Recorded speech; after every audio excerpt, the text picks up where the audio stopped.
So what is your answer to that, why we are limiting the coin sales so now, drastically? I see. How they think, so your question somebody is, wants to sell more right. coins.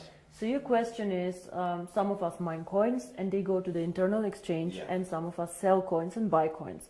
So as one coin, as I say, is 1 year old, first of all, it's not like Bitcoin, it is not a liquid market yet.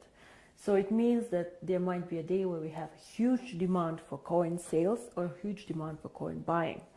And this is why we as a company always say buying and selling the coin should never be a reason why you join. The coin actually needs to be used. So we need to have some time, and I say always it's 3 to 5 years until we really manage to have a usability and a liquid market where you can do unlimited sales and buying actually on the market. Until then, Kari, if you do not have limits, for example, what can happen is that one person with a huge sales order or huge buy order can distort the price a lot. And this is what happens to Bitcoin often. I don't know if you see all this going up, down in a very, very big amount. And this is called volatility, and we do not want to have a very big volatility for our coin. People do not understand how it can be that Bitcoin today is worth $500 and tomorrow only 400 within a day. This is very disturbing, and if you are a merchant who takes Bitcoins, you don't want to have this. Because you want to be sure that if you take a Bitcoin today, it will not be valued 20% or 30% less tomorrow. Of course, you're very happy if it's valued 30% more, but it goes both sides. Absolutely, yeah.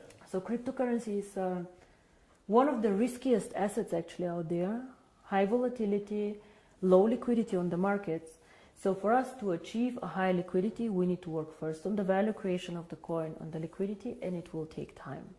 So all these people, why we have created this exchange? We have created it so people can learn to trade it, but it's not a the idea is not just that we go buy and sell the coin there, but we wait for the usability of the coin. This coin is very, very young. We have so much way to go, but we have created miracles already. So I'm looking very, very positive into the future. But remember, the internal exchange is demand and supply. So you have to find somebody who wants to sell coins to buy, and the other way around. So the company itself is not obliged to buy back your coins or to sell your coins. If I don't have coins, I cannot sell them. Yeah? And as a company, we do not buy back the coins. So it's always you selling your coins to somebody else or somebody else buying from you. Don't forget also a bit the time differences. When China sleeps, you're awake, and so on. So sometimes, as I said, the market is not liquid and not efficient yet. And then the other question is, which relate to that, is that how is the value created? Now, there are two questions I think inside here. First is what is the value of cryptocurrency, and the second is how do we determine today if one coin is valued €1, €2, or €5? Yes. So we have a concept which is called mining difficulty. And there are calculators out there on the internet for Bitcoin. Everybody can Google them. You just Google Bitcoin mining difficulty calculator and you see how this is calculated. It's a very, very simple thing. You calculate, one is electricity costs for the mining, and the second is computer power. So to mine a coin, you need obviously a computer to do some calculations and electricity to get the computer running. So depending on these two things, the mining difficulty grows or goes down. It goes both ways. It can go up, it can go down. The more miner join, however, the more people who want to mine, the higher the mining difficulty goes. Because more of them are in the pools. And this is, of course, what happens to one coin. So you can simulate this with these calculators. It's nothing that one coin invented. And this is how we today measure the value of the coin. Yeah? So we say if it costs us €5 to create the coin due to electricity, the servers and the computer power, this is what we think is the appropriate price.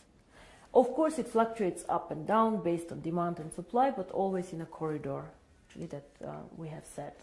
So this is how we determine the price today. And the second question that you had actually is, but one day we go to the open market, so how do we know what is the value of this cryptocurrency? Why is Bitcoin worth $400 and not 1,000 or whatever? And here, in my opinion, there are two things how we determine the value of cryptocurrency. Cryptocurrency is not backed up by anything. We know this. So it's actually worthless. So it's not backed up by gold. It's not backed up by any other asset. OneCoin is not backed up, yeah?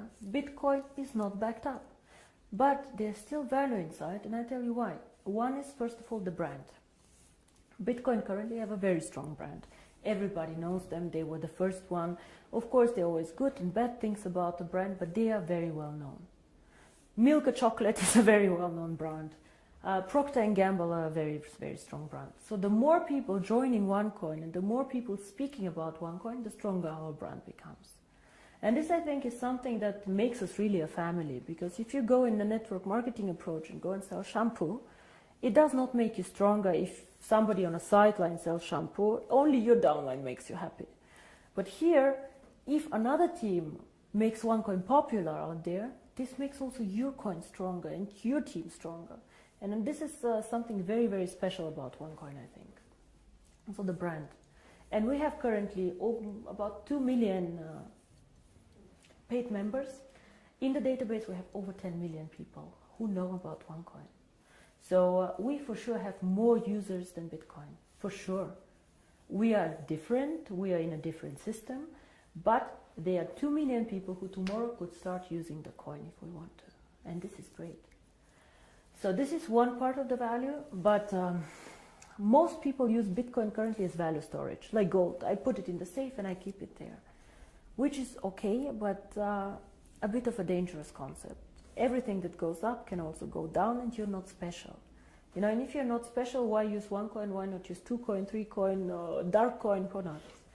So we are probably one of, or probably the only company who focuses so much on usability of cryptocurrency.